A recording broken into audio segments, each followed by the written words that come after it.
ഈ നാട്ടിൽ സുബൈക്ക് ഇങ്ങനെ നടന്നു പോകുകയാണെങ്കിൽ ഓരോ വീട്ടിൽ ഖുർആനോത്ത് ഇങ്ങനെ കേട്ടാൽ നടന്നു പോകുന്ന ആൾക്കുള്ള സന്തോഷം എത്രയെന്ന്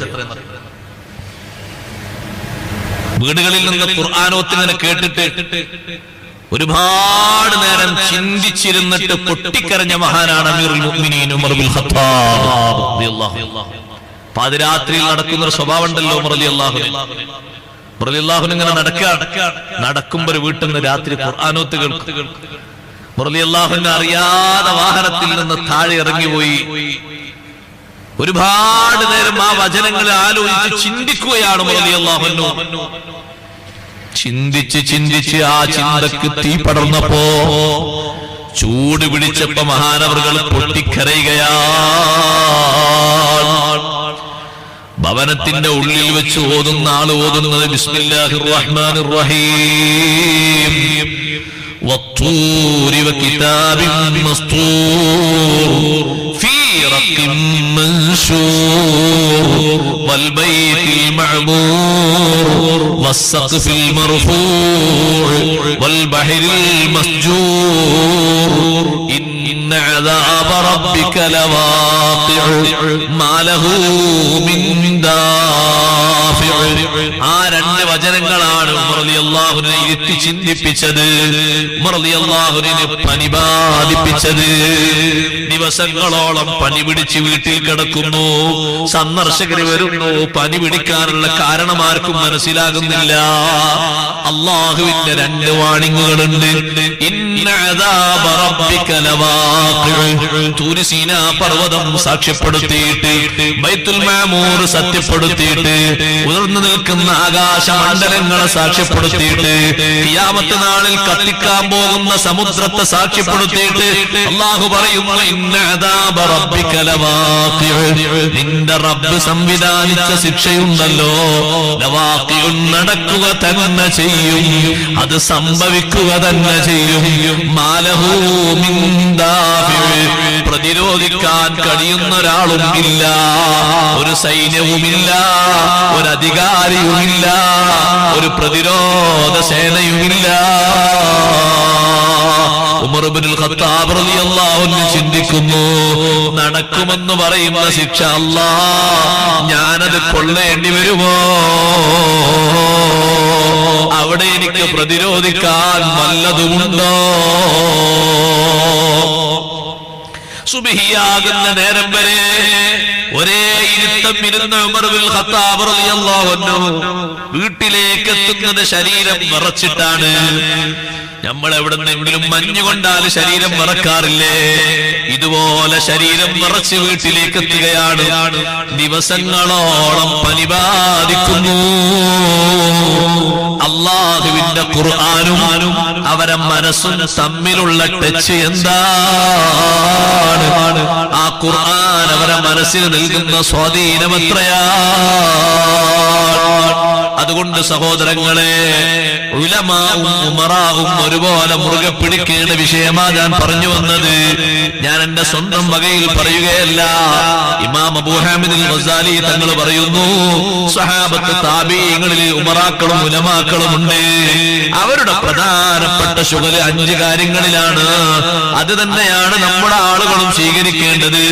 എങ്കിലേ അവർ ചെയ്യുന്ന ദൗത്യ നിർവഹണത്തിന്റെ ഫലം ദുനിയാവിലും ആഖിറത്തിലും ആസ്വദിക്കാൻ കഴിയുകയുള്ളൂ. അതിലൊന്ന് ഖുർആനോത്താണ്. അതിന് കുറവുണ്ടാകരുത്, അതിന് കുറവ് സംഭവിക്കരുത്. കഴിവിന്റെ പരമാവധി നേരം അങ്ങോട്ട് തിരിക്കണം. ഘട്ടം ഘട്ടമായിട്ട് അതിന് സമയം കണ്ടെത്തണം. ഇമാമുന ശാഫിഈ റളിയല്ലാഹു അൻഹു ഘട്ടം ഘട്ടമായി സമയം കണ്ടെത്തിയതുപോലെ, റാബിയത്തുൽ അദവിയ്യ റളിയല്ലാഹു അൻഹ സമയം കണ്ടെത്തിയതുപോലെ, ഉസ്മാൻ ഇബ്നു അഫ്ഫാൻ റളിയല്ലാഹു അൻഹു സമയം കണ്ടെത്തിയതുപോലെ, വീട്ട് തടങ്കലിൽ പാർക്കുന്ന ഉസ്മാൻ ഇബ്നു അഫ്ഫാൻ തങ്ങളുടെ നേരം പോക്ക് അല്ലാഹുവിന്റെ ഖുർആനാണ്. ശത്രുക്കൾ മുഴുവനും പുറത്തിങ്ങനെ വീട് വളഞ്ഞ് വീട്ടിൽ നിന്ന് പുറത്തിറങ്ങാൻ സമ്മതിക്കാതെ വീട്ടു തടങ്കലിൽ ഉസ്മാൻ ഇബ്നു അഫ്ഫാൻ റളിയല്ലാഹു അൻഹു നിർത്തുമ്പോ മദീനയാകുന്ന പരിശുദ്ധമായ ഭൂമിക്ക് ഏറ്റവും വലിയ സന്തോഷത്തിന്റെ വിവരങ്ങൾ കൈമാറിയ ഉസ്മാൻ ഇബ്നു അഫ്ഫാൻ തങ്ങൾ ശത്രുക്കളോട് ചോദിക്കും, ചോദിക്കുന്നുണ്ട്, ജനങ്ങളെ നിങ്ങളൊക്കെ കുടിക്കുന്ന കിണർ വാങ്ങി തന്നതാരാ? അതേ, ഏറ്റവും പ്രയാസം അനുഭവിച്ച തബൂക്ക് സൈന്യത്തിന് വേണ്ട സജ്ജീകരണങ്ങൾ മുഴുവനും ഒരുക്കിയവരെ യാത്ര അയച്ചതാരാ? ഇക്കാണുന്ന മദീനത്തെ പള്ളിക്ക് വിശാലമാക്കാനുള്ള സ്ഥലം വാങ്ങിച്ചു തന്നതാരാ? ഇതൊക്കെ ചോദിക്കുമ്പോ ആളുകൾ ശരിയായ മറുപടി പറയുന്നുണ്ടെങ്കിലും ഉസ്മാൻ ഇബ്നു അഫ്ഫാൻ തങ്ങളെ വീട്ടിൽ പൂട്ടിയിട്ട സന്ദർഭത്തിൽ നേരം പോക്കിന് കണ്ടെത്തിയ വഴി ഖിറാഅത്തുൽ ഖുർആനാ. ഖുർആൻ ഓതിക്കൊണ്ടിരിക്കുമ്പോഴല്ലേ ഉസ്മാൻ ഇബ്നു അഫ്ഫാൻ തങ്ങളെ ശത്രുക്കൾ വന്ന് വെട്ടിയത്. ആ വെട്ടിയ തുള്ളിയിൽ നിന്നൊരൊറ്റ തുള്ളി പോയി കിടക്കുന്നത് അല്ലാഹു സുബ്ഹാനഹു വ തആലയുടെ വിശുദ്ധ ഖുർആനിൽ നിന്ന് അവർക്കൊരു പ്രത്യുത്തരമാകുന്ന രീതിയിലല്ലേ ഫസയക്ഫീകഹുമുല്ലാഹ് വഹുവസ് സമീഉൽ അലീം. ഫസയക്ഫീകഹുമുല്ലാഹ് എന്ന് പറയുന്ന വചനത്തിലാണല്ലോ ഒരു തുള്ളി രക്തം പോയി വീഴുന്നത്. എന്താണ് ആ വചനത്തിന്റെ ഉൾപ്പൊരുൾ? ഓ ഉസ്മാൻ തങ്ങളെ, ശത്രുക്കൾക്ക് കൊടുക്കേണ്ടത് അല്ലാഹു അങ്ങ് മതിയാക്കി കൊടുക്കും. വഹുവസ് സമീഉൽ അലീം. ഈ രംഗം മുഴുവനും അവൻ കാണുന്നവനും അറിയുന്നവനും കേൾക്കുന്നവനുമാണ്. ഉസ്മാൻ ഇബ്നു അഫ്ഫാൻ റളിയല്ലാഹു അൻഹു നോമ്പ് നോറ്റുകൊണ്ട് ഖുർആൻ ഓതി വിടവാങ്ങുമ്പോ ഉസ്മാൻ തങ്ങളോട് നേരെ തൊട്ടു തലേന്ന് ആ വീട്ടിന്റെ മുകൾ ഭാഗത്തൊരു ചെറിയ ദ്വാരം പ്രത്യക്ഷപ്പെട്ട് മുഹമ്മദുർ റസൂലുള്ളാഹി സ്വല്ലല്ലാഹു അലൈഹി വസല്ലം തങ്ങള് അത്തായത്തിലുള്ള ഭക്ഷണവും കൊടുത്തിട്ട് നാളെ നോമ്പ് തുറക്കുന്നത് നമ്മുടെ അടുത്ത് ആകാം. ഉസ്മാൻ ഇബ്നു അഫ്ഫാൻ റളിയല്ലാഹു അൻഹു സന്തോഷങ്ങളൊക്കെ നൽകിയിട്ടും ഇത്രമാത്രം സന്തോഷങ്ങളും സ്ഥാനങ്ങളും കിട്ടിയിട്ടും ഖുർആനോത്തിന് മാറ്റമില്ല. അവിടെയാണ് മുസ്ലിമേ നമ്മൾ ചിന്തിക്കേണ്ടത്. ഉലമായിനും ഉമറായിനും ഗഡ്സ് ഉണ്ടാകണോ, പവർ ഉണ്ടാകണോ? അവരിൽ ഏറ്റവും കൂടുതൽ ഉണ്ടാകേണ്ട സ്വഭാവം ഖുർആനുമായുള്ള ബന്ധമാണ്. സങ്കടമുണ്ട്. എന്റെ ഒരു സുഹൃത്തിനോട് ഞാൻ ചോദിച്ചു, ഖുർആനോത്തിന്റെ അവസ്ഥയെ പറ്റി ചോദിച്ചപ്പോ അയാളെ മറുപടി, ഖുർആൻ ഒന്ന് നേരാ മണ്ണ് ഓതണമെങ്കിൽ റമളാൻ വരണം. നഊദുബില്ലാഹ്. മോനെ, റമളാൻ വരെ നിനക്ക് ആയുസ് അല്ലാഹു തആല കണക്കാക്കി എന്ന് ഉറപ്പുണ്ടോ? എന്നും ബന്ധപ്പെടേണ്ടതല്ലേ വിശുദ്ധ ഖുർആൻ? ഏറ്റവും കൂടുതൽ സമയം ചെലവഴിക്കേണ്ടതല്ലേ ഖുർആൻ? ഹബീബ് റസൂലുള്ളാഹി സ്വല്ലല്ലാഹു അലൈഹി വസല്ലം തങ്ങളും സ്വഹാബത്തും ഏറ്റവും അധികം നേരം ചെലവഴിച്ചത് ഖുർആനിനാണ്. രാത്രി ഒരു യുദ്ധം കഴിഞ്ഞ് വരുന്ന സമയത്ത് നബി സല്ലല്ലാഹു അലൈഹി വസല്ലം തങ്ങൾ പറഞ്ഞു സ്വഹാബത്തിനോട്, എല്ലാവരും ഉറങ്ങാൻ പോകാൻ, നല്ല ക്ഷീണുണ്ട്, ആരാ കാവൽ നിൽക്കുക? അപ്പൊ രണ്ട് സ്വഹാബിമാര് പറഞ്ഞു, ഞങ്ങൾ കാവൽ നിന്നോളാം, സുബഹിയാകുമ്പോ ഞങ്ങൾ വിളിക്കും, എല്ലാവരും ഉറങ്ങിക്കോളും. എല്ലാവരെയും ഉറക്കി. രണ്ടാളെ കൂട്ടത്തിൽ ഒരാൾ കുറച്ച് കഴിഞ്ഞപ്പോ ഉറങ്ങി. ഒരാളിങ്ങനെ കാവൽ നിന്നപ്പോ അയാൾക്ക് തോന്നി ഈ ടൈമിൽ അങ്ങ് ഖുർആൻ ഓതി നിസ്കരിക്കും. അതാണ് ഇപ്പൊ പറ്റുന്ന ഏറ്റവും നല്ല കാര്യം. അവരെ ഹൃദയത്തിന്, അവരെ നേരം പോക്കിന്, അവരുടെ ആ ഒരു ടൈം തീർക്കുന്നതിന് ഇതല്ലാത്ത മാർഗങ്ങളും വേണമെങ്കിൽ അവർക്കറിയാം. ഏതെങ്കിലൊക്കെ ഇക്കിളിപ്പെടുത്തുന്ന പാട്ടുകളൊക്കെ പാടിയിട്ട് നേരം കളയാൻ അറിയാത്തവരൊന്നല്ല. അറബി ഭാഷയിൽ സാഹിത്യ സാമ്രാട്ടുകളാണ് അവര്. പക്ഷേ പരിശുദ്ധ ഖുർആനാണ് അവരെ തലക്ക് പിടിച്ചത്. ഖുർആനാണ് അവരെ ഹൃദയത്തിന്റെ ഏറ്റവും വലിയ വെളിച്ചം. ആ ഖുർആനാണ് അവരെ സ്വീകാര്യതയുടെ സർവമാന തലവും ഖുർആനാണ്. ഖുർആൻ അങ്ങ് ഓതി നിസ്കരിക്കാൻ തുടങ്ങി. ഒന്നങ്ങനെ നിസ്കരിക്കല്ലേ, ഖുർആനോത്തിനിടയിൽ ഇങ്ങനെ നിൽക്കുന്നൊരു സ്വഹാബിയെ കണ്ട ശത്രു ഉന്നം പിഴക്കാതെ അമ്പറിഞ്ഞു. ആ അമ്പ് വന്ന് ശരീരത്തിൽ തറച്ചു. തറച്ച ഭാഗത്തിലൂടെ രക്തം ഇങ്ങനെ ഒഴുകുന്നു. പക്ഷേ ഈ ഖുർആനോതുന്ന സ്വഹാബി വര്യൻ കൈകഴിച്ചിട്ടില്ല. രക്തമൊലിച്ച് ഇങ്ങനെ ഇറങ്ങിയിട്ട് അപ്പുറത്ത് കിടക്കുന്ന ആളെ മുഖത്തെത്തിയിട്ട് അയാൾ എന്തോ നനവ് കണ്ടിങ്ങനെ തുടച്ചു നോക്കുമ്പോഴാണ് രക്തമാണല്ലോ. എവിടുന്നാണ് രക്തം വരുന്നത്? രക്തമാണല്ലോ. പരിസരത്ത് ഉറങ്ങുന്നവരൊക്കെ വിളിച്ചുണർത്തുമ്പോ അപ്പോഴും ഈ സ്വഹാബി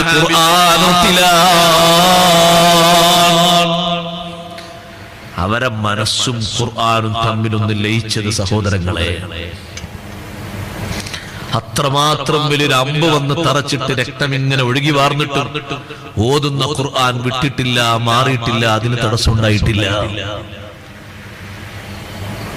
ആ ഒരു രംഗത്ത് ക്ഷീണം വന്നതുകൊണ്ടാണ് നമ്മുടെ വാക്കിന്, നമ്മുടെ നാക്കിന്, നമ്മുടെ കുടുംബത്തിലോ നമ്മുടെ സമൂഹത്തിലോ നമുക്കൊരു പ്രസക്തി ഇല്ലാതായി പോയത്. നല്ലോണം ഖുർആൻ ഓതുന്ന, ഖുർആനുമായി ദായിമാകുന്ന ഒരാൾക്ക് അള്ളാഹു നൽകുന്ന ഒരു വഖാർ, ഒരു ഒതുക്കം, ഒരു സന്തോഷം, ഒരു ബഹുമാനം ഉണ്ടാകും. ആ നാവ് കൊണ്ട് അയാൾ ചെറുതൊന്ന് പറഞ്ഞാൽ തന്നെ മതി, കേട്ടിരുന്നു. അതാണ് വല്യാപ്പാക്കൊക്കെ ഉണ്ടായിരുന്ന ഗഡ്സ്. സ്വന്തം പേര് മാത്രമേ മൂപ്പർക്ക് എഴുതാൻ അറിയുള്ളൂ, ഒരു ഒപ്പും കൂടി നേർക്ക് ഇടാൻ അറിയില്ല. അങ്ങനത്തെ വല്യാപ്പ ഒരു കുടുംബത്തിലെ ആൾക്കാരെ വിളിച്ചിട്ട് ഉമറാക്കളാണ്, ഉമറാക്കൾപ്പെട്ട തലവനാണ് വല്യപ്പ, മക്കളെ നാളെ അതൊക്കെ ചെയ്യണട്ടോ, സമീഅനാ വഅതഅനാ, ഞങ്ങൾ സ്വീകരിച്ചു അനുസരിച്ചു വാപ്പ, ഒരു തടസ്സമില്ല. മറുവാക്കാരും പറയുന്നില്ല, കഴിയൂല എന്ന് പറയുന്നില്ല, എനിക്ക് അവിടെ തിരക്കുണ്ട് ഇവിടെ തിരക്കുണ്ട് ഒന്നും പറയുന്നില്ല, ഒരാളും ഒരു ഒഴിവും പറയുന്നില്ല, പൂർണ്ണാർത്ഥത്തിൽ സ്വീകരിക്കുന്നു. അന്നത്തെ ഉമറാക്കൾ പള്ളിയുടെ മിഹ്റാബിന്റെ അടുത്ത് വെച്ചിട്ട് നാളെ നമുക്ക് എല്ലാവർക്കും ഇങ്ങനെ ഒരു കാര്യം ചെയ്യണമെന്ന് അന്നത്തെ ഉമറാക്കളുടെ ഒരു തലവൻ പറയുമ്പോ ജനങ്ങൾ എത്ര കൂട്ടം ആളുകൾ ഉണ്ടായാലും, ചെറിയവരും വലിയവരും ആണുങ്ങളും പെണ്ണുങ്ങളും ആഭാരവൃദ്ധം ജനങ്ങളും അനുസരിക്കാനും സ്വീകരിക്കാനുള്ള മാനദണ്ഡം അദ്ദേഹം എല്ലാവർക്കും മാസം ശമ്പളം കൊടുക്കുന്നതുകൊണ്ടല്ല, അയാളിൽ ജ്വലിച്ചു നിൽക്കുന്ന വിശുദ്ധ ഖുർആനിന്റെ സുന്ദരമായ പ്രതീകമുണ്ടായിരുന്നു. ആ നാവുകൊണ്ട് എന്തെങ്കിലും പറഞ്ഞത് കേൾക്കുന്ന ആൾക്കാർ സ്വീകരിച്ചിരുന്നു, ആളുകൾ എളുപ്പത്തിൽ സ്വീകരിച്ചിരുന്നു. അത്തരത്തിലുള്ള ഉലമാക്കൾ എന്തെങ്കിലും ഒരു പ്രസ്താവന ഏതെങ്കിലും ഒരു കാലത്ത് നടത്തിയിട്ട് അതൊരിക്കലും മൃതാവിലായിട്ടുണ്ടോ സഹോദരങ്ങളെ? നിങ്ങളൊന്ന് ആലോചിച്ചു നോക്ക്. താജുൽ ഉലമ തങ്ങളുപ്പാപ്പ അല്ലാഹു ദർജയേറ്റി കൊടുക്കട്ടെ, ഉത്തരോത്തരം ദർജയേറ്റി കൊടുക്കട്ടെ. ഖുർആൻ ഇഫ്ലാക്കിയത് തന്നെ തഫ്സീർ ഓതുമ്പോഴാ. ചരിത്രങ്ങൾക്കൊക്കെ അറിയാലോ, തഫ്സീർ ഓതുമ്പോഴാ പള്ളി ദർശന ഖുർആൻ ഇഫ്ലാക്കുന്നത്. തഫ്സീർ ഉസ്താദിനടുത്ത് നിന്ന് ഓതുമ്പോ ആ ഭാഗങ്ങളൊക്കെ അങ്ങനെ ഇഫ്ലാക്കും. അവരെ കൂടെ കാറിലൊന്ന് യാത്ര ചെയ്ത് നോക്കും. നമ്മളുള്ള വിഷയങ്ങൾ മുഴുവൻ പറയാനത് ഒരു കുട്ടി ഇങ്ങനെ ചെന്നാല് അവിടെ പരിപാടിക്ക് ഇറങ്ങുന്നിടത്ത് വരെ യാതൊന്നും ഉണ്ട് ഞാൻ കഴിഞ്ഞില്ല. അതെന്താ? മിക്കതും അങ്ങനെ. അവർക്ക് ഓതാനുള്ള ആ ഓത്ത് കഴിഞ്ഞിട്ട് കഴിഞ്ഞ് ബാക്കി എന്തോളൂ. ആ ഓതാനുള്ള എത്ര ജുസ്, എത്ര ദിവസം കൊണ്ട് ഖത്മ തുറക്കണം, അതിന് യാതൊരു തടസ്സമില്ല, ഒരു ഒഴിവില്ല, ഒരു കഴിവില്ല. അതൊക്കെ കഴിഞ്ഞിട്ട് ബാക്കി. അവരെ നാവ് കൊണ്ട് ഒന്ന് പറഞ്ഞാൽ, ഒന്ന് ഊതിയാൽ, നീ ഇങ്ങനെ ചെയ്തോ, ഇങ്ങനെ ആവട്ടെ, ഇതിന് മറുവാക്കണ്ട. എന്താ അതിന്റെ കാരണം? വിശുദ്ധ ഖുർആനിന്റെ സൗന്ദര്യം അത്രമേൽ ആ നാവിൽ, ആ വാക്കിൽ, ആ ശരീരത്തിൽ തറുവായിരുന്നു. അല്ലാഹു നമ്മളെ സഹായിക്കട്ടെ. ഖിറാഅത്തുൽ ഖുർആൻ ഏറ്റവും കൂടുതൽ സ്വീകരിക്കണം ഉമറാക്കളും ഉലമാക്കളും. രണ്ടാമത്തെ ഒന്ന് ഇമാറത്തുൽ മസാജിദി, പള്ളി പരിപാലനമാണ്. ശരിക്ക് ശ്രദ്ധിച്ചോളൂ, പള്ളി പരിപാലനം എന്നതുകൊണ്ട് ഉദ്ദേശിക്കുന്നത് ഏറ്റവും പ്രധാനമായും പള്ളിയിലുള്ള സാന്നിധ്യമാണ്. ഒരു 15 വർഷം മുമ്പ് നമ്മുടെ ഈ നാട്ടില് എല്ലാ വീട്ടിലും വാഹനങ്ങളില്ല, ഇല്ല. ഇപ്പൊ മിക്ക വീടുകളിലും വാഹനങ്ങളാണ്. ഒരു 20 വർഷം മുമ്പ് എല്ലാ വീട്ടിലും വൈദ്യുതി ഇല്ല. ഇപ്പൊ എല്ലാ വീടുകളിലും വൈദ്യുതിയാണ്. സഹോദരങ്ങളെ, ഈ വാഹനങ്ങൾ ഏറ്റവും ആദ്യം സുബഹിക്ക് എത്തേണ്ടത് ഈ പള്ളിയുടെ മുൻവശത്തുള്ള വിശാലമായ മൈതാനത്താണ്. പഴയകാലത്തെ ഉപ്പമാര് മക്കളെ എല്ലാവരെയും കൂട്ടിയിട്ട് പള്ളിയിലേക്ക് വന്നിരുന്നൊരു സ്വഭാവമുണ്ട്. എന്തിനാ അത് നിർത്തലാക്കിയത്? ഉമറാക്കളെ, ഉലമാക്കളെ, ജീവിച്ചിരിക്കുന്ന ജീവിച്ചിരിക്കുന്ന ഉലമാക്കള് അവരൊരു ജമാഅത്തും പോകരുത് എന്ന് കരുതിയിട്ട് അവരവരെ വീടിന്റെ ചുറ്റുഭാഗത്ത് ജുമുഅത്ത് പള്ളിയിലേക്ക് പോകാനുള്ള ദൈർഘ്യം കാരണം തൊട്ടടുത്ത് തന്നെ ഒരു നിസ്കാരപ്പള്ളി ജമാഅത്തിന് വേണ്ടി സജ്ജീകരിച്ചത് കാണാം. എന്തിന്? ഒരാഴ്ചക്കാലം പള്ളി ദർസിൽ വെച്ച് ജമാഅത്ത് കിട്ടും. ഒരു ജമാഅത്ത് മുടങ്ങിപ്പോകരുത് എന്ന് കരുതിയിട്ട് അവനാന്റെ വീട്ടുമുറ്റത്ത് പള്ളി ഉണ്ടാക്കിയിട്ട് നിസ്കാര പള്ളിയാണ് ജമാഅത്ത് എന്നാലും മുടങ്ങിക്കൂടാ. എത്ര ആലിമീങ്ങള് അവർക്ക് ആവതുള്ള കാലത്ത് അവർ തസ്ബീഹ്മാലയും പിടിച്ച് സുബഹിക്കങ്ങ് നടന്നു. ഇപ്പൊ ആ രൂപത്തിന് നടക്കാൻ കഴിയുന്നില്ല. എന്നാൽ ഇത് പോകാൻ പാടില്ല, ജമാഅത്ത് ഒഴിവാകാൻ പാടില്ല, മുടങ്ങി പോകാൻ പാടില്ല, പള്ളിയുമായിട്ടുള്ള ഒരു ബന്ധം നിൽക്കാൻ പാടില്ല. എന്റെ ശബ്ദം ശ്രവിക്കുന്ന ഉമ്മമാരോട് ഞാൻ പറയട്ടെ, നിങ്ങളെ വീട്ടിലുള്ള മക്കളെ നിർബന്ധ ബുദ്ധിയാ തന്നെ എണീപ്പിച്ച് ഭർത്താക്കന്മാരോടൊപ്പം ഏറ്റവും ആദ്യം മണി ചുരുക്കി മാറ്റിയൊരുക്കിയിട്ട് എല്ലാ ദിവസവും സുബഹിക്ക് പള്ളിയിലേക്ക് അയച്ചോ. ഉപ്പമാരെ മക്കളുമായിട്ട് അങ്ങനെ ഒന്ന് വന്നു നോക്ക്. മദീനയുടെ ഒരു സൗന്ദര്യം നമ്മുടെ നാട്ടിലുണ്ടാകും, എല്ലാ നാടുകളിലും ഉണ്ടാകും. പഴയ കാലത്തെ മദീനയിൽ ഏറ്റവും അധികം രക്ഷിതാക്കൾ കുട്ടികളുമായി വരുന്നത് സുബഹി നിസ്കാരത്തിനാണ്. കാരണം സുബഹിക്ക് ആർക്കും തൊഴിലില്ലല്ലോ. സുബഹിയും കഴിഞ്ഞ് സൂര്യനെ കുതിച്ചിട്ടല്ലേ കച്ചവടക്കാര് കച്ചവടത്തിനും ആടിനെ മേയ്ക്കുന്നവർ ആടിനെ മേയ്ക്കുന്നതിനും കൃഷിയിടങ്ങളിലേക്ക് കർഷകന്മാരും ഒക്കെ പോകുന്നത്. സ്വഹാബത്തിലും കർഷകരുണ്ട്, സ്വഹാബത്തിലും ആടിനെ മേയ്ക്കുന്നവരുണ്ട്, സ്വഹാബത്തിലും ഒട്ടകത്തെ മേയ്ക്കുന്നവരുണ്ട്, കാരക്ക പറിക്കുന്നവരുണ്ട്, കച്ചവടക്കാരുണ്ട്, വിവിധ തൊഴിലാളികളുണ്ട്. പക്ഷേ അവരൊക്കെ സുബഹിക്ക് എത്തുന്നതിന് വളരെ മുൻപന്തിയിലാണ്. അതുകൊണ്ടാണ് അബൂബക്കർ സിദ്ദീഖ് റളിയല്ലാഹു അൻഹു പറഞ്ഞത്, സുബഹി നിസ്കാരം കഴിഞ്ഞിട്ട് നബി സല്ലല്ലാഹു അലൈഹി വസല്ലം ഒരു ചോദ്യം ചോദിച്ചു. ആ ചോദ്യത്തിനൊക്കെ ഉത്തരം പറഞ്ഞത് അബൂബക്കർ സിദ്ദീഖ് റളിയല്ലാഹു അൻഹു മാത്രം. അതിൽ ഒരു ചോദ്യമാണ് സ്വഹാബത്തിനെ കൂടുതൽ ആശങ്കപ്പെടുത്തിയത്.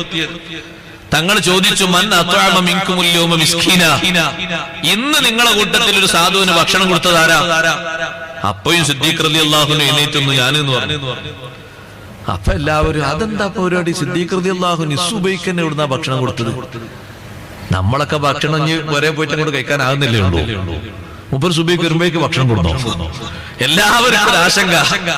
സിദ്ദീഖ് റളിയല്ലാഹു അൻഹു എണീറ്റ് മറുപടി പറഞ്ഞത്, ഒന്നുമല്ല, ഞാൻ പള്ളിയിലേക്ക് വരുമ്പോ എന്റെ മകൻ അബ്ദുറഹ്മാൻ കൂടെ ഉണ്ടായിരുന്നു റളിയല്ലാഹു അൻഹു. അതാണ് നമ്മൾ അടിവരടേണ്ടത്. സുബൈക്ക് സിദ്ദീഖ് റളിയല്ലാഹു അൻഹു പള്ളിയിൽ വരുമ്പോ കൂടാറുണ്ട്. എത്ര വാപ്പാർക്ക് 23, 25, 28, 30 വയസ്സായ മക്കളുണ്ട്. കല്യാണം കഴിച്ചവരും കഴിക്കാത്തവരും. അവര് പള്ളിക്ക് വന്നാലും മക്കള് വരുമോ? ഒരുമിച്ച് കൂട്ടിക്കൊണ്ടുവരണ്ടേ? അതാണ് ശരിക്കും ഉമറാക്കളായ നിങ്ങൾ ദീനിന് വേണ്ടി ചെയ്യേണ്ട ഏറ്റവും വലിയ കാര്യം.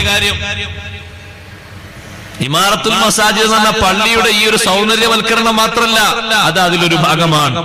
ഏറ്റവും പ്രധാനപ്പെട്ട ഭാഗം പള്ളി കൊണ്ട് അള്ളാഹുവിന്റെ ദീനിന്റെ ഹയാത്ത് ഉണ്ടാകണം. അതിനാ പള്ളിയിലേക്കുള്ള വരവാണ് ഏറ്റവും വലിയ പ്രധാനപ്പെട്ട. സിദ്ദീഖ് റളിയല്ലാഹു അൻഹു പറയുന്നു, എന്റെ മകൻ പൊരേന്നിങ്ങനെ വരുമ്പോ അടുക്കളയിൽ നിന്ന് ഒരു ഖുബൂസ് എടുത്ത് പോന്നു, ഒരു റൊട്ടി എടുത്ത് പോന്നു. കുട്ടികളല്ലേ, അവര് കയ്യിൽ എന്തൊക്കെ തിന്നോണ്ടിരിക്കുമല്ലോ, അവർ സ്വഭാവങ്ങളല്ലേ. പൊതുവെ കുട്ടികളല്ലാത്തവർക്ക് പറ്റൂലല്ലോ. അപ്പൊ ഞാനിങ്ങനെ പള്ളിയുടെ അടുത്ത് വന്നപ്പോ ഒരു സാധുവിനെ കണ്ടു, ഇതുവരെ കാണാത്ത ആളാ. മകന്റെ കയ്യിൽ നിന്ന് ആ റൊട്ടി വാങ്ങിയിട്ട് അയാൾക്ക് അങ്ങ് കൊടുത്തു. ഇതാണ് സുബഹിന്റെ മുമ്പ് തന്നെ ഒരു മിസ്കീൻ കൊടുത്ത ഭക്ഷണം. എന്തൊരു ഖൈറാണ് ചെയ്യുന്നത്. അള്ളാഹുവിന്റെ ദീനിന് വേണ്ടി നേരം കാര്യമൊന്നും കണക്കില്ലാതെ ചെയ്യുന്നത്. എത്രയാണ്, എന്തൊരു അധ്വാനം അള്ളാഹുവിന്റെ ദീനിന് വേണ്ടി ചെയ്യുന്നത്. ഉമർ റളിയല്ലാഹു അൻഹു പള്ളിയിൽ വന്നപ്പോ മകൻ അബ്ദുല്ലാഹി ഇബ്നു ഉമർ റളിയല്ലാഹു അൻഹു കൂടെ. അതുകൊണ്ട് സുബഹി നിസ്കാരം കഴിഞ്ഞ് മുത്തുനബി സല്ലല്ലാഹു അലൈഹി വസല്ലം ഒരിക്കൽ ചോദിച്ചു, ഇന്ന മിനശ്ശജരി ശജറതൻ മസലുഹാ മസലുൽ മുസ്ലിം, മരത്തിന്റെ കൂട്ടത്തിൽ, മരങ്ങളെ കൂട്ടത്തിൽ ഒരു മരമുണ്ട്, അതിന്റെ ഉപമ ഒരു മുസ്ലിമിന്റെ ഉപമയാണ്. ആ മരത്തിന് ഉപമിക്കാൻ പറ്റിയത് ഒരു മുസ്ലിമാണ്. ആ മരത്തിന്റെ എല്ലാം അനുകൂലമാണ്, ഖൈറാണ്. ഒരു മുസ്ലിം അങ്ങനെയുള്ള ആകേണ്ടത്. ഒരു മുസ്ലിമിന്റെ വാക്കും പ്രവൃത്തിയും സാന്നിധ്യവും അവന്റെ അസാന്നിധ്യവും ഒക്കെ ഖൈറാകണം. ആ നിലക്ക്. അപ്പൊ എല്ലാവരോടും ചോദിച്ചപ്പോ, ഉത്തരം പറയാൻ ചോദിച്ചപ്പോ കുറച്ചു നേരം തങ്ങൾ ഇങ്ങനെ കാത്തുന്നു. ആരും ഒന്നും പറയുന്നില്ല. അവസാനം നബി സല്ലല്ലാഹു അലൈഹി വസല്ലം പറഞ്ഞു കൊടുത്തു, ദാക ശജറത്തുൻ നഖിൽ, അത് ഈത്തപ്പഴമരമാണ്. നിസ്കാരം കഴിഞ്ഞു പോകുമ്പോ ഉമർ റളിയല്ലാഹു അൻഹുവിന്റെ പിന്നാലെ ഇങ്ങനെ പോകുന്ന മകൻ പറഞ്ഞു, അപ്പ ആ ഉത്തരം എനിക്കറിയായിരുന്നു, എന്നാ മോനെ അതൊന്ന് പറയണ്ടേ. ബാപ്പക്ക് എന്തൊരു സന്തോഷം ഉണ്ടാകും. ആ 10-250 സ്വഹാബത്തിന്റെ ഇടയിൽ സുബൈക്ക് എന്റെ മോൻ ഉത്തരം പറഞ്ഞു എന്ന് പറയുമ്പോ ചെറിയ സന്തോഷ. ആരോടാണ് ഈ ഉത്തരം പറയുന്നത്? സയ്യിദുനാ റസൂലുള്ളാഹി സ്വല്ലല്ലാഹു അലൈഹി വസല്ലം. മോനെ പറഞ്ഞൂടെ? എന്താ മോന്റെ മറുപടി? ഒരു ഭാഗത്ത് നോക്കുമ്പോ നിങ്ങൾ, മറ്റേ ഭാഗത്ത് നോക്കുമ്പോ സിദ്ദീഖ് റളിയല്ലാഹു അൻഹു. ഞാൻ എങ്ങനെ പറയാം? നിങ്ങളെ രണ്ടുപേരും അപ്പുറത്തും കാണുമ്പോ എനിക്ക് പറയാൻ ഒരു ബഹുമാനത്തിന്റെ ഒരു പേടിയുണ്ട്. ഞാൻ പറഞ്ഞില്ല. ആ കുട്ടിക്ക് ആ ബഹുമാനം നൽകുന്നതിനും ഈ ഇൽമു നൽകുന്നതിനൊക്കെ സുബൈക്ക് വാപ്പാന്റെ കൂടെയുള്ള വരവില്ലേ? അതാണ് നമ്മുടെ നാട്ടിൽ ദീന് നിലനിർത്തിയിരുന്നത്. അന്നത്തെ കാലത്ത് വാപ്പാര് പള്ളി കണ്ടില്ലെങ്കിൽ സുബൈക്ക് പള്ളി കണ്ടായിരുന്നു. അന്ന് അതിനാണ് കാര്യമായിട്ട് കയർക്കല്, ചൂടാകല്, ശകാരിക്കൽ, ഉപദേശിക്കൽ, ദേഷ്യം പിടിക്കും. ഇന്ന് അവനാ പണിക്ക് പോയിട്ടില്ലെങ്കിൽ ഇപ്പം ദേഷ്യം പിടിക്കും. കിട്ടുന്ന 500-700 കുറഞ്ഞു വില. പണിക്കോയാ ദേഷ്യം പിടിക്കണ്ടെന്നല്ല പോയിരുന്നാൽ പോണോ, കുടുംബം പോറ്റണ്ടേ. പക്ഷെ അതിനേക്കാൾ വലുത് ആ ഒരു കുട്ടി ഭാവിയിൽ ഒരു ഉമറാക്കളെ കൂട്ടത്തിൽ ഒരു മെമ്പറായിട്ട് ഈ നാടിന് ദീന് നിലനിർത്താൻ വളർന്നു വരേണ്ട ആളാണ്. ഞാൻ ആ കുട്ടി കൊടുക്കേണ്ടത് എന്താ? ദീന് കൊടുക്കണം, നന്നായി ദീന് പകർത്തി കൊടുക്കണം. അതിനാ നമ്മളൊക്കെ ദ്വാരിക്കുന്നത്. ഉമറാക്കളാകാൻ നേതൃത്വം കിട്ടാൻ വേണ്ടി നമ്മളൊരു ദുആ അല്ലാഹുവോട് ചോദിച്ചു വാങ്ങുന്നുണ്ട്. അത് അറിയുന്നില്ലല്ലേ ദ്വാർക്കുമ്പോ? ഞാനും നിങ്ങളും ദ്വാർക്കാറുണ്ട്. വജഅൽനാ ലിൽ മുത്തഖീന ഇമാമാ. അല്ലാഹുവേ, നല്ല ആളുകൾക്ക് ഞങ്ങളെ നീ നേതാക്കളാക്കണം. ആ നല്ലത് കൊണ്ട് ഉദ്ദേശിക്കുന്നത് ആരാണ്? ഒന്നുകിൽ തൊട്ടപ്പുറത്ത് പറഞ്ഞ മക്കളും പേരമക്കളുമാണ്, അതല്ലെങ്കിൽ സമൂഹത്തിൽ അനുകരിക്കാൻ പറ്റുന്ന എല്ലാവരുമാണ്. തൊട്ടപ്പുറത്ത് മക്കളെയും പേരമക്കളെയാ പറഞ്ഞത്. റബ്ബനാ ഹബ് ലനാ മിൻ അസ്വാജിനാ വദുർരിയ്യാതിനാ ഖുർറത അയുൻ. ഒന്നുകിൽ ആ മക്കള് പേരമക്കളാണ് ഈ മുത്തഖീൻ, അവര് നല്ലവര്, അവർക്ക് ഫോളോ ചെയ്യാൻ പറ്റുന്ന ഒരു ഇമാമാക്കി, ഒരു ഉമറാക്കളിൽപ്പെട്ട ഉലമാക്കളിൽപ്പെട്ട നേതൃത്വമാക്കി ഞങ്ങളെ മാറ്റണേ അല്ലാഹ് എന്ന് മുഅ്മിനീങ്ങളെ ദ്വാരക്കാൻ വേണ്ടി ഖുർആൻ കൽപ്പിച്ചത്. ആ ഒരു സ്ഥാനം നമ്മൾ അല്ലാഹുവോട് ചോദിച്ചു വാങ്ങാണ്. ആ ഒരു പോയിന്റ് ചോദിച്ചു വാങ്ങിയാൽ മാത്രം പോരാ, ആ ഒരു ലെവലിലേക്ക് മക്കളെ കൊണ്ടുവരണം. ഇമാറത്തുൽ മസ്ജിദ്, പള്ളി പരിപാലനം, അതിന്റെ പ്രധാനപ്പെട്ട ഒരു ഭാഗമാണ്. നല്ലോണം പഠിക്കാൻ കഴിവുള്ള നല്ല നല്ല മക്കളെ പഠിക്കാൻ വേണ്ടി പറഞ്ഞേക്കണം. അള്ളാഹുവിന്റെ ദീന് പഠിക്കുന്ന ഉലമാക്കൾ വളർന്നു വരണം. ഉലമാക്കളും മുത്തഅല്ലിമീങ്ങളും ഇന്ന് കുറച്ചേറെയാണ്. അതുകൊണ്ട് അത്ര മതിയെന്ന് ചിന്തിക്കരുത്. എന്റെ തലമുറയിൽ, എന്റെ പരമ്പരയിൽ, എന്റെ പരമ്പരയുടെ വിശുദ്ധി കാത്തു സൂക്ഷിക്കുന്നതിൽ അള്ളാഹുവിന്റെ ദീനിന്റെ ഇൽമു സപ്ലൈ ചെയ്യുന്ന, അതിന് വഴി നടത്തി കൊടുക്കുന്ന, ആ മാർഗത്തിലേക്ക് ജനങ്ങൾക്ക് വഴി കാണിക്കുന്ന ഒരു മുത്തഖിയായ മകൻ വേണം. ആ മുത്തഖിയായ മകനെ കൊണ്ട് ഞാൻ കണ്ണടച്ചാലും എന്റെ കുടുംബം നേരിൽ നിന്ന് തെറ്റരുത്, നല്ല മാർഗത്തിൽ നിന്ന് വഴിവിഴക്കരുത്. അതിനെന്റെ മകൻ അവർക്ക് സാക്ഷിയാകണം, എന്റെ മകൻ അവർക്ക് മേൽനോട്ടക്കാരനാകണം. ആ നിലക്ക് നല്ല മക്കളെ വളർത്തിക്കൊണ്ടുവരാനും പള്ളി പരിപാലനം നടക്കേണ്ടതുണ്ട്. ഇവിടെ അൽഹംദുലില്ലാഹ് സുമ്മ അൽഹംദുലില്ലാഹ്. അല്ലാഹു ഖബൂലാക്കട്ടെ. ഞങ്ങൾ ആമീൻ പറയാത്ത അല്ലാഹു ഖബൂലാക്കട്ടെ. ദർസ് ഇമാറത്തുൽ മസ്ജിദിൽ പെട്ടതാണ്. പള്ളിയുടെ പരിപാലനത്തിന്റെ മുഖ്യമാര്യനുമാണ് ദർസ്. ആ ദർസ് കൊണ്ട് നമ്മൾ നന്നായി തീരണം. മുത്തഅല്ലിമീങ്ങൾ കൂടെയല്ലേ ജമാഅത്തിന് സംബന്ധിക്കുന്നത്, ഹദ്ദാദിൽ സംബന്ധിക്കുന്നത്, ഒരുപാട് ഖൈറായ മേഖലകളിൽ സംബന്ധിക്കുന്നത്. അവരൊന്ന് പറയുന്ന ആമീൻ അല്ലാഹു ഒന്ന് കബൂലാക്കുമെന്നതിന് കൂടുതൽ കരുത്തുണ്ട്, ഉറപ്പുണ്ട്. നമ്മളെ പോലെയല്ലല്ലോ മുത്തഅല്ലിമീങ്ങൾക്ക് വലിയ പവറുണ്ടല്ലോ. പള്ളിക്കുള്ള വലിയൊരു സൗന്ദര്യമാണ് ഇൽമ. ആ പള്ളിയിൽ നിന്നാണ് ലോകത്ത് മുഴുവനും പരന്നൊഴുകിയത്. മദീനയിൽ നിന്നും പൊളിക്കാത്ത ഒരു തിണ്ണയില്ലേ? അസ്ഹാബു സുഫത്ത് 70 മുതൽ 700 വരെ ആളുകൾ ആ തിണ്ണയിൽ ഇരുന്നിട്ടുണ്ട്. മുസ്തഫായ നബി സല്ലല്ലാഹു അലൈഹി വസല്ലം തങ്ങളിൽ നിന്ന് ഇൽമു സ്വീകരിച്ചിട്ടുണ്ട്. ആ വീട്ടിലേക്ക് എന്തൊരു ഹദിയ വന്നാലും ആദ്യം പുന്നാരപ്പൂവായ ഹബീബ് സല്ലല്ലാഹു അലൈഹി വസല്ലം മുന്തിക്കുന്നത് സ്വന്തം കുടുംബത്തെക്കാൾ, സ്വന്തം അനുജരേക്കാൾ, സ്വന്തം ഭാര്യമാരെക്കാൾ ആ പള്ളിയിലുള്ള മുതല്ലിമീങ്ങളെയാണ്. കാരണം അവർ ദീനിന്റെ സൂക്ഷിപ്പുകാരാണ്, ദീനിന് വഴി നടത്താനുള്ളവരാണ്, ദീനിന്റെ ജ്വലിക്കുന്ന പ്രകാശങ്ങളാണ്. അവർക്കാണ് ആദ്യം കൊടുക്കുന്നത്. അവരെ പരിഗണിച്ചിട്ടാണ് ബാക്കി മുഴുവനും. എന്തിനു മാത്രം? അവരുടെ കൂടെ ഇരുന്ന ഒരു ചർച്ചയ്ക്ക് ഖുറൈശികളായ കുറച്ചാളുകൾ മദീനയിൽ വന്നപ്പോ സത്യത്തിൽ അന്ന് സ്വഹാബത്തിന് നമ്മൾ ഈ ധരിക്കും പോലെ തലക്കെട്ടും മുഴുവനായിട്ടുള്ള ഡ്രസ്സുള്ളവര് വിരലിലെണ്ണാവുന്നവര് മാത്രമേ ഉള്ളൂ. അസ്ഹാബ് സുഫത്തിൽ ഇരിക്കുന്ന ഭൂരിഭാഗം ആളുകളും മേൽമുണ്ട് ഇല്ലാത്തവരാ, കുപ്പായം ധരിക്കാത്തവരാ, ഒരു അരയുടുപ്പ് ധരിച്ചിട്ടുണ്ട്. ചിലർക്കൊക്കെ ഒരു തട്ടമുണ്ട്, ഇങ്ങനെ തോളിലും തലയും മറക്കാനൊരു തട്ടമുണ്ട്. അവർക്ക് ബനിയനോ കുപ്പായമോ മറ്റോ ഒന്നുമില്ല. പക്ഷേ അവര് വിജ്ഞാനത്തിന്റെ ഗോപുരങ്ങളാണ്, അല്ലാഹുവിന്റെ ദീനിന്റെ കാവൽപടന്മാരാണ്, വിശ്വാസ കർമ്മരംഗത്ത് പൂർണ്ണത പ്രാപിച്ചവരാണ്. ആ മഹാന്മാരെ മാറ്റി നിർത്തിയിട്ട് ഞങ്ങൾക്കൊന്ന് ചർച്ചയ്ക്ക് മുഖം തരണമെന്ന് മുഹമ്മദുർ റസൂലുള്ളാഹി സ്വല്ലല്ലാഹു അലൈഹി വസല്ലം തങ്ങളോട് ഖുറൈശി നേതാക്കൾ വന്ന് പറഞ്ഞപ്പോ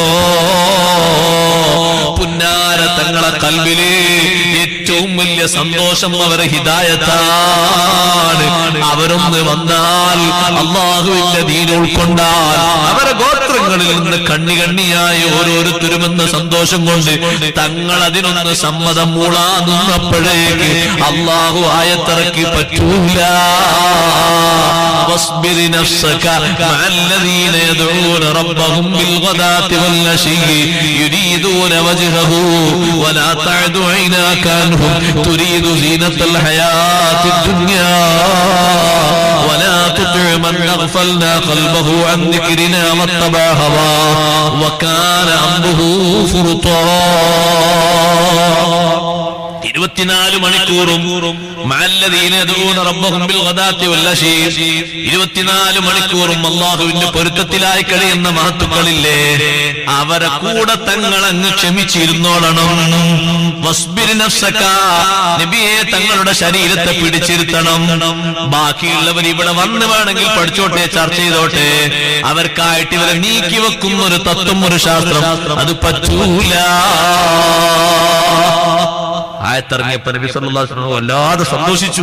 അൽഹംദുലില്ലാഹ്, അല്ലാഹുവേ നിനക്ക് സർവസ്തുതിയും. എന്റെ ഉമ്മത്തിൽ നിന്ന് കൂടെ ഇരുത്തത്തിന് വേണ്ടി, കൂടെ ഇരുന്നിട്ട് സന്തോഷം കൊള്ളാൻ എന്റെ ഉമ്മത്തിൽ നിന്ന് ഒരു ടീമിനെ നീ എനിക്ക് തന്നല്ലോ അല്ലാഹ്. അതും എന്റെ സ്വഹാബത്തിൽപ്പെട്ട മഹാന്മാരെ, നിനക്ക് സർവസ്തുതിയും. അവരെ കൂടെ ഇരുന്നാ മതി. വസ്ബിർ നഫ്സക മഅല്ലദീന യദ്ഊന റബ്ബഹും ബിൽഗദാത്തി വല്ലശീ യുരീദൂന വജ്ഹഹു, അല്ലാഹുവിന്റെ പൊരുത്തം കാംക്ഷിച്ച് 24 മണിക്കൂറും വിജ്ഞാനത്തിലും അമലിലുമായി തപസ്സിരിക്കുന്ന മഹാന്മാർ, അവരെ കൂടെ തങ്ങളങ്ങ് ഇരുന്നേക്കുക. വലാ തഅദു ഐനാക അൻഹും തുരീദു സീനത്തൽ ഹയാത്തി ദുനിയാ, അവരിലേക്ക് തങ്ങൾ കണ്ണ് തിരിക്കരുത്, ദൃഷ്ടി പോകരുത്. അവരെത്ര കുബേരന്മാരാണെങ്കിലും കുചേരന്മാരാണെങ്കിലും ധനാഢ്യന്മാരാണെങ്കിലും ഇവിടെ വന്നിരുന്നിട്ട് പഠിച്ചോട്ടെ. അവർക്ക് വേണ്ടി ഇവരെ മാറ്റിയിരുത്തുന്ന സംവിധാനം പറ്റില്ല. എന്തൊരു മഹത്താണ്, എത്രമാത്രം വലിയ ബഹുമാനമാണ്. അതുകൊണ്ട് പള്ളി പരിപാലിക്കുന്ന ഉമറാക്കളും ഉലമാക്കളും വരണം. നാട്ടിലെത്തിയിട്ട് ജമാഅത്തിന് ഉലമാക്കൾ പങ്കെടുക്കണം. ഇൽമു പഠിക്കുന്ന മുതല്ലിമിനോട് വരെ സൈനുദ്ദീൻ മഖ്ദൂം റളിയല്ലാഹു അൻഹു പറഞ്ഞില്ലേ, ജമാഅത്ത് ഒഴിവാക്കുന്ന മുതല്ലിമിനോട് ചോദിച്ചില്ലേ, വലിമത്തഅല്ലുമു ഇൻ തകും തതസാഹലു ഫീ മിസ്ലി ഹാദർ ബിഹി അഖ്സറ അജ്ഹലാ. ഓ മോനെ, എന്ത് പഠനം! ഈ വലിയ ലാഭം കിട്ടുന്നതിൽ നീ അശ്രദ്ധാലുവാണെങ്കിൽ, ഈ വലിയ ലാഭം കിട്ടുന്നതിൽ ചിന്തിക്കാത്ത ആളാണെങ്കിൽ പിന്നെന്ത് പഠനമാണ്, എന്ത് പഠിക്കാനാണ്? ഈ വലിയ സ്ഥാനം കിട്ടുന്ന, ബഹുമാനം കിട്ടുന്ന ജമാഅത്ത് ഒഴിവാക്കിയിട്ടൊരു പഠനമുണ്ടോ? അപ്പൊ പള്ളി പരിപാലനം ഏറ്റവും പ്രധാനപ്പെട്ട ഒരു വിഷയമായി സ്വഹാബത്ത് താബീങ്ങളിലെ ഉലമാക്കളും ഉമറാക്കളും ഒരുമിച്ച് സ്വീകരിച്ചൊരു വഴിയായിരുന്നു. മൂന്നാമത്തെ വഴി ദിക്റുല്ലാഹി തആല, അല്ലാഹുവിനുള്ള ദിക്ർ. ആ ദിക്ർ ചൊല്ലേണ്ട സന്ദർഭങ്ങളിലൊക്കെ ചൊല്ലണം, മനസ്സിരുത്തി ചൊല്ലണം. സ്വഹാബത്ത് താബീങ്ങൾ അവര് മിക്ക സമയങ്ങളിലും ദിക്ർ വിടാത്തവരാണ്. കഴിവിന്റെ പരമാവധി ദിക്ർ അധികം ചൊല്ലിയവരാണ്. നമ്മൾ അവർ ചൊല്ലുന്നിടത്തേക്ക് എത്ര ചൊല്ലിയാലും എത്തൂല. എന്നാലും എന്റെ സഹോദരങ്ങളെ, നിങ്ങൾ കണ്ടില്ലേ മഹാന്മാരായ ആളുകൾ, സഈദ് ഇബ്നുൽ മുസയ്യിബ് റളിയല്ലാഹു അൻഹു പോലത്തെ മഹാന്മാർ, മദീനത്തെ പള്ളിയിൽ വർഷങ്ങളോളം ദർസ് നടത്തിയ വലിയ മഹാൻ. വീട്ടിൽ നിന്ന് പള്ളിയിലേക്ക് വരുമ്പോ ആര് എന്ത് ചോദിച്ചാലും മഹാനവർകൾ ചൊല്ലുന്ന ദിക്ർ അത് ചൊല്ലി തീർന്നെങ്കിൽ മറുപടി പറയില്ല. അവരൊക്കെ ദിക്റിന്റെ മഹത്വമാണ്. ഒരു ചൊല്ലുന്ന ദിക്ർ അത് ഒരു നിലക്കും മുറിയാൻ പാടില്ല, മുടങ്ങാൻ പാടില്ല. അതിലത്രയും ദായിമാക്കി. ദിക്ർ ചൊല്ലുന്നത് കുറക്കാൻ പാടില്ല. ദിക്ർ ചൊല്ലണമെങ്കിലും ആരെങ്കിലും മരിക്കണം. നമുക്ക് സഹാബത്തൊക്കെ ദിക്റില്ലേ, ആരെങ്കിലും മരിച്ചിട്ട് അങ്ങോട്ട് ചൊല്ലി ദിക്റില്ലേ, അതാ അല്ലാ തന്നെ സ്വന്തം ചൊല്ലി. അബൂ ഹുറൈറ റളിയല്ലാഹു അൻഹുവിന് ഒരു മാലയുണ്ടായിരുന്നു എന്ന് പറയുന്നുണ്ട് ഇമാം സുയൂത്തി റളിയല്ലാഹു അൻഹു. ആ മാലക്ക് മറിക്കാനുള്ള മണികൾ 1000 എണ്ണമാണ്. 1000ന്റെ തസ്ബീഹ് മാല. ഇശാ നിസ്കാരം കഴിഞ്ഞ് മദീനത്തെ പള്ളിയിൽ നിന്ന് ജമാഅത്തിന് നേതൃത്വം നൽകി മുദർരിസായ അബൂ ഹുറൈറ റളിയല്ലാഹു അൻഹു വീട്ടിലെത്തിയാൽ ഇതൊന്ന് 12 പ്രാവശ്യം ഇങ്ങനെ മറിച്ച് ദിക്റിൽ ഒന്നിട്ടാണ് ഉറങ്ങാറുള്ളത്. അപ്പൊ ഒരു 12,000. നമ്മൾ മരിച്ചിട്ട് കൂടി എത്ര തഹ്ലീൽ ഉസ്താദ് ചെല്ലാൻ പറഞ്ഞു? 1500 ഉണ്ടോ? 4 മണിക്കൂർ കൂടി കഴിഞ്ഞിട്ട് വന്നാൽ മതി. എന്നൊരു 300 ചെല്ലി വേഗം തടി തപ്പായിരുന്നു. മറ്റൊരാൾക്ക് വേണ്ടിയുള്ള സഹായത്തിന് ചെല്ലാൻ 1500 എന്ന് പറയുമ്പോഴേക്ക് നമ്മളെ കൽബ് അങ്ങനെ. ദിക്ർ ലാസിമാക്കണം. നിസ്കാരത്തിന്റെ ശേഷമുള്ള ദിക്ർ വിടാതെ ചൊല്ലണം. ഏറ്റവും കൂടുതൽ നബി സല്ലല്ലാഹു അലൈഹി വസല്ലം നിങ്ങൾ പ്രാധാന്യം കൽപ്പിച്ച ദിക്റാണ് നിസ്കാരത്തിന്റെ ശേഷമുള്ള ദിക്ർ. ഒരൊറ്റ ദിക്റും വിട്ടുപോകരുത്. തങ്ങൾ ഏറ്റവും കൂടുതൽ സ്നേഹിച്ച സ്വഹാബിയാണ്, സ്വഹാബിമാരിൽ ഒരാളാണ് മുആദ് ഇബ്നു ജബൽ റളിയല്ലാഹു അൻഹു. മുആദ് റളിയല്ലാഹു അൻഹു അടുത്തേക്ക് വിളിച്ചിട്ട് തങ്ങൾ പറഞ്ഞു, മുആദേ ഇന്നീ ലഉഹിബ്ബുക, ഞാൻ നിങ്ങളെ ഇഷ്ടപ്പെടുന്നു മുആദേ. അതുകൊണ്ട് ആ ഇഷ്ടം പരിഗണിച്ച് നിങ്ങൾക്ക് ഞാനൊരു സമ്മാനം തരാം. ലാ തദഅ ഫീ ദുബുരി കുല്ലി സ്വലാ, ഒരൊറ്റ നിസ്കാരത്തിന്റെ പിറകിലും നിങ്ങൾ ചൊല്ലാതെ വിട്ടേക്കരുത്. എല്ലാ നിസ്കാരത്തിന്റെ പിന്നിലും നിങ്ങൾ ചൊല്ലണം. അല്ലാഹുമ്മ ഇന്നീ അലാ ദിക്രിക വ ശുക്രിക വ ഹുസ്നി ഇബാദതിക. വലിയൊരു ദിക്റാണ്, വലിയൊരു പ്രാർത്ഥനയാണ്. നിസ്കാരാനന്തരമുള്ള പ്രാർത്ഥനകൾക്ക് സ്വർഗമല്ലേ പ്രതിഫലമായി പറഞ്ഞത്. അതൊരു അവജ്ഞയോടെ കാണുന്ന സ്വഭാവം പാടില്ല. നല്ല കരുതലോടെ നിർവഹിക്കേണ്ടതാണ് ആ ദിക്ർ. അറിയാത്തവര് നോക്കി ചൊല്ലി ശരിക്ക് പഠിക്കണം. നിസ്കാരത്തിന്റെ ശേഷമുള്ള ദിക്ർ സുബ്ഹാനല്ലാഹ്, അൽഹംദുലില്ലാഹ്, അല്ലാഹു അക്ബർ മാത്രമല്ല, അസ്തഗ്ഫിറുല്ലാഹ് തൊട്ട് തുടങ്ങി ആയത്തുൽ കുർസി വരെയും ശേഷം 99 ചൊല്ലിയിട്ട് ഒരു ലാ ഇലാഹ ഇല്ലല്ലാഹു വഹ്ദഹു ലാ ശരീക ലഹു ലഹുൽ മുൽക്കു വലഹുൽ ഹംദു വഹുവ അലാ കുല്ലി ഷൈഇൻ ഖദീർ കഴിഞ്ഞ് ഒരു 10 എണ്ണം ലാ ഇലാഹ ഇല്ലല്ലാഹ് എന്ന തഹ്ലീലും എന്നും ലാസിമാക്കി ചൊല്ലിയിരുന്നു സയ്യിദുനാ റസൂലുള്ളാഹി സ്വല്ലല്ലാഹു അലൈഹി വസല്ലം. അത് ചൊല്ലാതെ എഴുന്നേറ്റ് പോകുന്ന സന്ദർഭങ്ങൾ ഹദീസിൽ കാണാം. സ്വഹാബത്ത് വല്ലാതെ വീക്ഷിച്ച നേരമാണ്. ഇമാം ബുഖാരി തങ്ങൾ സ്വഹീഹിൽ ഉദ്ധരിക്കുന്നു, അസ്ർ നിസ്കാരം കഴിഞ്ഞ് തങ്ങൾ പെട്ടെന്ന് എണീറ്റ് പോയി. ദിക്റിനൊന്നും തങ്ങൾ സമയം കണ്ടിട്ടില്ല. വേഗം എണീറ്റ് വീട്ടിൽ പോയി കുറച്ചു നേരം കഴിഞ്ഞപ്പോ തിരിച്ചു വന്നു. സ്വഹാബത്തിന്റെ മുഖത്തൊരു ആശങ്ക കണ്ടപ്പോ തങ്ങൾ പറഞ്ഞു, ഞാൻ പെട്ടെന്ന് എണീറ്റ് പോയപ്പോ നിങ്ങൾക്കൊരു സംശയം വന്നു, ദിക്റൊന്നും ദിക്റൊന്നും ചെല്ലാതെ ദ്വാരന്നിരിക്കാതെ തങ്ങൾ എന്താ വേഗം പോയത്? ഒന്നുമല്ല, രാവിലെ കിട്ടിയൊരു സ്വർണത്തിന്റെ കട്ടിയുണ്ടായിരുന്നു അവിടെ, അത് പെട്ടെന്ന് വിതരണം ചെയ്യാൻ വേണ്ടി പറയാൻ പോയതാണ്. ആവശ്യക്കാർക്ക് വേഗം കിട്ടിക്കോട്ടെ, ഇന്ന് കഴിഞ്ഞാൽ പിന്നെ ഒരു ദിവസം കൂടി കഴിയല്ലോ, അത് വേണ്ട, ഇന്ന് ആ സമയമാകുന്നതിന്റെ മുമ്പ് ആവശ്യമുള്ള ആളുകളെ കൈകളിലേക്ക് എത്തിക്കോട്ടെ, അത് വിതരണം ചെയ്യാൻ വേണ്ടി പറഞ്ഞു പോകുന്നതാണ്. പിന്നെ അതേ ഇരുത്തം ഇരുന്നിട്ട് ദിക്ർ ചൊല്ലുന്നു, തസ്ബീഹ് ചൊല്ലുന്നു. നിസ്കാരാനന്തരമുള്ള ദിക്റിന് ദുആഇനെ എടുക്കാതെ പോകുന്ന ആളുകളോട് നബി സല്ലല്ലാഹു അലൈഹി വസല്ലം പ്രത്യേകം ചോദ്യങ്ങൾ ചോദിച്ചത് കാണാം. നമ്മൾ ഇപ്പത്തെ കാലത്ത് വിഷയമാക്കുന്നില്ല. ഇരിക്കാൻ സുഹൃത്തെ നിനക്ക് അവിടെ സമയമില്ലാന്ന് കുട്ടിക്കോ, എന്നാ പോകുന്ന പോക്കിലും ദിക്ർ നീ വിടണ്ട, സുന്നത്ത് ഒഴിഞ്ഞു പോകൂല, ദിക്ർ ലാസിമാക്കണം, പതിവാക്കണം. ഇത്ര കൊല്ലം നിസ്കരിച്ചിട്ടും എന്റെ നിസ്കാരത്തിന് ശേഷം ഒരു ദിക്റും മുടങ്ങിയിട്ടില്ല എന്നുള്ള ഒരു സന്തോഷമെങ്കിലും നമ്മുടെ ജീവിതത്തിൽ വേണം. നമ്മൾ സലാം വീട്ടി എണീറ്റ് പോയാൽ പിന്നെ നമ്മളെ മക്കള് അടുത്തൊരു തലമുറ കാണുന്ന കാഴ്ച ഇതാണ്. പഴയകാലത്തെ ഉപ്പാപ്പമാര് അവര് ജമാഅത്തിന് നേതൃത്വം നൽകുന്നു, നമ്മളെ പൊരയിലെ വല്യപ്പമാര് വല്യമ്മമാര് പൊരയിലെ ദിക്റിന് ജമാഅത്തിന് നേതൃത്വം കൊടുക്കുന്നു വല്യമ്മമാര്, പള്ളിയിൽ ജമാഅത്തിന് നേതൃത്വം കൊടുക്കുന്ന ഒരു വല്യപ്പ. നിസ്കാരം കഴിച്ചിട്ട് ഒരാളെ എണീറ്റ് പോകുകയാണെങ്കിൽ കൈകൊണ്ട് ഇങ്ങനെ താളം കാട്ടിയിരിക്കാൻ പറയും.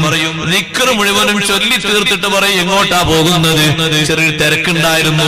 എത്ര തിരക്കുണ്ടെങ്കിലും ഈ ദിക്റിന് കൂടുതൽ സമയം വേണ്ട, ചുരുങ്ങിയ സമയമേ വേണ്ടൂ. കൂടുതൽ ദ്വാരക്കാൻ നിൽക്കുന്നില്ലെങ്കിൽ ഹംദും സ്വലാത്തും ചൊല്ലിയിട്ട് ഒരു റബ്ബനാ ആതിനാ ഫിദ്ദുനിയാ ഹസന വഫിൽ ആഖിറതി ഹസനതൻ വഖിനാ അദാബന്നാർ എന്നിട്ടൊരു സ്വലാത്തും ഹംദും ചൊല്ലണം. കാരണം നിസ്കാരം കഴിഞ്ഞിട്ടുള്ള ദുആ അല്ലാഹു ഖുർആനിൽ പ്രത്യേകം കൽപ്പിച്ചതാണ്. ഫഇദാ ഫറഗ്ത ഫൻസബ്, നിസ്കാരം കഴിഞ്ഞാൽ നീ പ്രാർത്ഥനയിൽ മുഴുകണേ. ആ പ്രാർത്ഥന നടത്തുമ്പോ നിന്റെ മനസ്സ് റബ്ബിലേക്ക് തിരിക്കണം, അള്ളാഹുവിലേക്ക് തിരിക്കണം, അള്ളാഹുവിലേക്ക് ആശിക്കണം. നിസ്കാരം കഴിഞ്ഞിട്ട് ദ്വാരക്കാതെ പോകരുത്, അത് എത്ര തിരക്കാണെങ്കിലും ദ്വാരക്കാതെ വിട്ടുപോകരുത്. അഷ്റഫുൽ ഖൽഖ് സല്ലല്ലാഹു അലൈഹി വസല്ലം ദുആഇന് ദിക്റിന് നിൽക്കാതെ പോകുന്ന ആളോട് കർശന ഭാഷയിലല്ലേ തങ്ങൾ ചോദിച്ചത്, അലൈസ ലക ഫില്ലാഹി ഹജാ, അള്ളാനോടൊന്നും ചോദിക്കാനല്ലേ എങ്ങോട്ടേ മണ്ടുന്നത്, എങ്ങോട്ടാ ഓടിപ്പോകുന്നത്? അലൈസ ലക ഫില്ലാഹി ഹജാ, അള്ളാഹുവിനോട് ആവശ്യം ചോദിക്കാനില്ലേ? ഗൗരവത്തിലാ തങ്ങൾ ചോദിക്കുന്നത്. ദുആഇന് ദിക്റിന് നിൽക്കാതെ പോകുന്ന ആളോട്. അതുകൊണ്ട് ദിക്റുല്ലാഹി തആല എല്ലാ സന്ദർഭങ്ങളിലും ലാസിമാക്കുക. ദിക്ർ ചൊല്ലാതെ ഒരു ഭക്ഷണം കഴിക്കാൻ വേണ്ടി ഒരുങ്ങി പുറപ്പെടുമ്പോഴേക്ക് നബി സല്ലല്ലാഹു അലൈഹി വസല്ലം തടഞ്ഞു. തങ്ങൾ ഇങ്ങനെ ഭക്ഷണം കഴിക്കാനിരിക്കുമ്പോ ആദ്യം ഒരു ചെറിയ കുട്ടി, ചെറിയ പെൺകുട്ടിയാണ്, ആ കുട്ടി ഇങ്ങനെ ഓടി വന്ന് മക്കളുടെ പോലെ ചെറിയ പുരയിലൊക്കെ മക്കൾ, ചെറിയ കുട്ടികൾ ഓടി വന്ന് പ്ലേറ്റിലേക്ക് ഇങ്ങനെ കൈ പോകുന്നപ്പോഴേക്കും നിങ്ങൾ ആ കൈ പിടിച്ചു. കുറച്ച് കഴിഞ്ഞപ്പോ പിന്നെ വരുന്ന ഒരു അറാബിയാണ്. അറാബികൾക്ക് പിന്നെ അത്രേ കഥ ഉണ്ടാവും. ഒരു അറാബി വന്ന് വേറൊരു കൈ പാത്രത്തിൽ കൈയിട്ടപ്പോ അറാബിന്റെ കൈ പിടിച്ചു. ഇപ്പൊ രണ്ട് കൈ പിടിച്ചു. ഇവിടെ നബി സല്ലല്ലാഹു അലൈഹി വസല്ലം പറഞ്ഞു, ഈ ഭക്ഷണം എങ്ങനെയെങ്കിലും ഒന്ന് ദിക്ർ ചൊല്ലാതെ ശൈത്താൻ ഹലാലായി കിട്ടണോ. അതിനാദ്യം ഒരു പെൺകുട്ടിയെ വിട്ടു. കുട്ടിയെ ചീത്ത അറിയില്ലല്ലോ, ചെറിയ കുട്ടികളല്ലേ, അവർക്ക് തക്ലീഫൊന്നും എത്തിയിട്ടില്ലല്ലോ, ആരും ചീത്ത അറിയില്ലല്ലോ. അപ്പൊ ഞാൻ കുട്ടിനെ പിടിച്ചു. കുട്ടിനെ പിടിച്ചപ്പോ പിന്നെ ശൈത്താൻ അറാബിനെ വിട്ടു. അറാബിനെ പിടിച്ചു. രണ്ടുപേരെ ഒന്ന് വേക്കോട്ട് നിർത്തിയിട്ട് ബിസ്മില്ലാഹിർ റഹ്മാനിർ റഹീം എന്ന് ദിക്ർ ചൊല്ലിയിരുന്ന വിധങ്ങൾ ഒരു പിടി കുട്ടിക്ക് കൊടുത്തെടുത്ത് ഒരു പിടി അറാബി കൊടുത്ത്. ഇത്രത്തോളം ദിക്ർ പതിവാക്കണം. കൂടെ ഭക്ഷണം കഴിക്കാനിരിക്കുന്ന ആളുകൾ ഒരാൾ ദിക്ർ ഉറക്ക ചൊല്ലിയാൽ എല്ലാവർക്കും അത് ചൊല്ലാൻ സഹായകമായ. അതിന് മടിയൊന്നും കാണിക്കണ്ട, എല്ലാവരും ചൊല്ലിന്റെ ഒരു ശതമാനം ഇങ്ങോട്ട് പോരും. ഒരു പന്തലിരിക്കുന്ന 150 ആൾ ഇരിക്കുന്ന ഒരാളൊക്കെ ഒന്ന് ബിസ്മില്ലാഹിർ റഹ്മാനിർ റഹീം ചൊല്ലിയപ്പോ 150 ആളും ചൊല്ലാൻ കാരണമായാൽ എത്ര വലിയ പ്രതിഫലമാണ് അയാൾ അക്കൗണ്ടിലേക്ക് അള്ളാഹു നൽകുന്നത്. അവന്റെ ഒരു ദിക്ർ ഓർമ്മപ്പെടുത്തിയ കാരണം കൊണ്ട്, ഒരു ദിക്ർ ചൊല്ലാൻ ഓർമ്മപ്പെടുത്തി എന്നുള്ള കാരണം. അതുകൊണ്ടല്ലേ ഉസ്താദന്മാർ സുബ്ഹാനല്ലാഹ് എന്നൊന്ന് ഉറക്കെ ഓർമ്മപ്പെടുത്തി. അപ്പൊ മൗമൂമിങ്ങളൊക്കെ ആയത്തുൽ കുർസി ഓതി കഴിഞ്ഞവരൊക്കെ സുബ്ഹാനല്ലാഹ് എന്ന് ദിക്ർ ചൊല്ലും. ആളുകൾ പല ചിന്തയിലേക്കും പോകാലോ, ഇങ്ങോട്ടുന്ന ശ്രദ്ധ തിരിച്ചു വിളിക്കാം. അപ്പൊ ദിക്ർ ലാസിമാക്കണത് വിടാൻ പാടില്ല. ഉലമാ ഉമറായിന്റെ നിത്യേന സ്വഭാവം.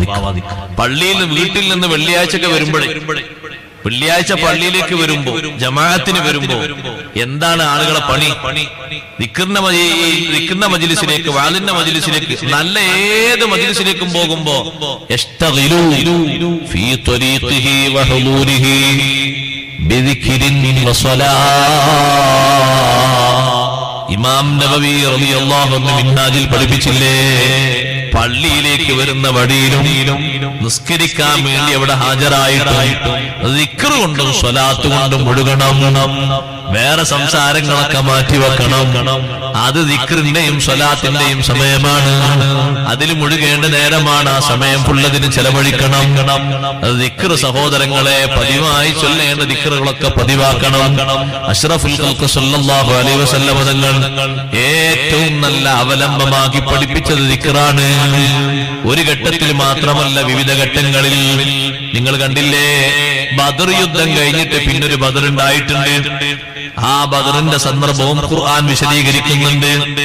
അബൂ സുഫിയാനും കൂട്ടരും നബി സല്ലല്ലാഹു അലൈഹി വസല്ലം തങ്ങളെ വെല്ലുവിളിച്ചു, അതേ ധൈര്യമുണ്ടെങ്കിൽ ഇനി ബദറിലേക്ക് ഒന്നുകൂടി വരണം. നിങ്ങൾ നേരത്തെയുള്ള ബദർ പോലെ കണ്ടുവരണ്ട, നല്ലോണം ഒരുങ്ങി വന്നോളൂ, നിങ്ങളെ പിടിച്ച് റെഡിയാക്കി അങ്ങ് വിടും. അങ്ങനെ ഒരാളെ പറഞ്ഞയച്ചു, അബൂ സുഫിയാനും ഒരാളെ പറഞ്ഞയച്ചു മക്കയിൽ നിന്ന് മദീനയിലേക്ക്. അയാൾ വന്നിട്ട് നബി സല്ലല്ലാഹു അലൈഹി വസല്ലം തങ്ങളോട് പറഞ്ഞു, ഇന്നന്നാസ ഖദ് ജമഉ ലക്കും ഫഖ്ശൗഹും. നിങ്ങൾക്ക് വേണ്ടി ആളുകൾ നല്ലോണം സംഘടിച്ചിട്ടുണ്ട്, അതുകൊണ്ട് അവരെ നല്ലോണം പേടിക്കണം, നിങ്ങൾ പോകണ്ട എന്നതാണ് ഇവിടെ വന്ന് വാൺ ചെയ്യുന്നത്. പക്ഷേ നബി സല്ലല്ലാഹു അലൈഹി വസല്ലം സഹാബത്തിനോട് പറഞ്ഞു, താല്പര്യമുള്ള ആളുകൾ, അല്ലാഹുവിന്റെ ദീനിന്റെ ഖിദ്മത്തിന് താല്പര്യമുള്ളവരെല്ലാരും പോരണം. ഫസാദഹും ഈമാനാ. ശത്രുക്കൾ നിങ്ങൾക്കെതിരെ സംഘടിച്ചിട്ടുണ്ട് എന്നുള്ള വാണിങ് സ്വഹാബത്തിന് ഈമാനേറ്റി, അവർക്ക് ആവേശമേറ്റി. അവരതാ മുറിവ് പറ്റിയവരും പരിക്കുണങ്ങാത്തവരും, ഉഹദിൽ നിന്ന് പരിക്കുണങ്ങാത്തവര് അടക്കം ബദറിലേക്ക് അങ്ങ് ചെന്നു. ഒരാഴ്ചക്കാലം അന്ന് ബദറിൽ സീസണിന്റെ സമയമാണ്, ചന്ത നടക്കുന്ന സമയമാണ്. സ്വഹാബത്ത് ഒരുപാട് വസ്തുക്കൾ വിൽപ്പനയ്ക്ക് വേണ്ടി കരുതി വെച്ചതൊക്കെ കയ്യിലെടുത്തു. ഒരാഴ്ചക്കാലം അവിടെ നിന്നു. അബൂ സുഫിയാന്റെ നേതൃത്വത്തിൽ ഒറ്റ കുട്ടിയും അങ്ങോട്ട് വന്നില്ല. അപ്പോഴും സഹാബത്തിന്റെ നാവിലൂടെ ദിക്റാണ് വരുന്നത്, കിബ്റല്ല. ഹസ്ബുനല്ലാഹു വനിഅമൽ വകീൽ. എല്ലാരും ചൊല്ലി ഹസ്ബുനല്ലാഹു വനിഅമൽ വകീൽ. അല്ലാഹു മതി നമുക്ക് എല്ലാ വിഷയത്തിനും. വനിഅമൽ വകീൽ, കാര്യങ്ങൾ ഏൽപ്പിക്കപ്പെടുന്ന അല്ലാഹു ഏറ്റവും ഏൽപ്പിക്കപ്പെടാൻ പറ്റിയവൻ തന്നെയാണ് എന്ന അർത്ഥത്തിൽ ദിക്റും ചൊല്ലി സന്തോഷത്തോടെ ബദറിൽ നിന്ന് ഇങ്ങോട്ട് മടങ്ങി. ഖുർആൻ പറയുന്നുണ്ട്, ഫൻഖലബൂ ബിനിഅമത്തിൻ മിനല്ലാഹി വഫദ്ലിൻ ലം യംസസും സൂ. ഒരു വിഷമവും തൊട്ടു തീണ്ടാതെ അല്ലാഹുവിൽ നിന്ന് വലിയ അനുഗ്രഹവും വലിയ ഔദാര്യവും സാമ്പത്തിക പുരോഗതിയുമായിട്ട് ബദറിൽ നിന്ന് മദീനയിലേക്ക് സ്വഹാബത്ത് മടങ്ങി. ഒരാളെയും അവർക്ക് പേടിക്കേണ്ടി വന്നിട്ടില്ല, ഒരു വിഷമവും തരണം ചെയ്യേണ്ടി വന്നിട്ടില്ല. അപ്പോഴും ദിക്റാണ്, എല്ലാ സന്ദർഭങ്ങളിലും ദിക്റാണ്. ബദറിലും ഏറ്റവും ഉച്ചത്തിൽ മുഴങ്ങിക്കേട്ടത് അല്ലാഹു അക്ബർ എന്ന ദിക്റാണ്.